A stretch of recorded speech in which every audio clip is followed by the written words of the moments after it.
మీకే ఓకే. సందీప్ గారు కార్టూని పుష్ప 2 రేంజ్లో ఎక్స్పెక్ట్ చేసుకోవచ్చా? సుజిత్ చెప్తారు సార్. చెప్పండి మరి సుజిత్ గారు. సరే సుజిత్ గారు మీరు చెప్పండి. రేంజ్ లో ఎక్స్పెక్ట్ చేయొచ్చా అంటున్నారు. లేదండి, అలా అంటే ఈ రేంజ్లో ఉండబోతుంది అలా ఏం లేదండి. బట్ ఒక మంచి కథ ఒక బిగ్ లెవెల్లోనే వస్తామండి ఖచ్చితంగా. ఒక very interesting point already establish చేసాము. సో బిగ్ లెవెల్లోనే వస్తాం. కిరణ్ గారు ఒకరేనా లేకపోతే ఇంకెవరైనా ఎక్స్ట్రా యాడ్ చేస్తారా దాంట్లో? అది ఇప్పుడు చెప్పేయకూడదు కదండి. అంటే అలా అని కాదు, అంటే ఆయన ఒక్కరు సోలోగా ఉంటారా మళ్ళీ లేకపోతే ఇంకొక అంటే బ్లాక్ బస్టర్ హిట్ అయింది కాబట్టి 2కి ఇంకా ఎవరైనా అదనపుగా? అదేండి, ఇట్స్ టూ ఎర్లీ.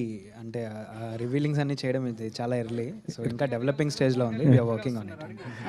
చిరంజీవి గారిని కలిసారు, పవన్ కళ్యాణ్ ఎప్పుడు కలుస్తున్నారు? కిరణ్ గారు అది ఎవరి క్వశ్చన్ అండి? వెంకట్ గారిదా మీదా? ఓకే, గాట్ ఇట్ అండి, అండర్స్టాండబుల్. కలుస్తారండి. సో రేంజ్ అనేది, సినిమా రేంజ్ అనేది ఆడియన్సే డిసైడ్ చేస్తూ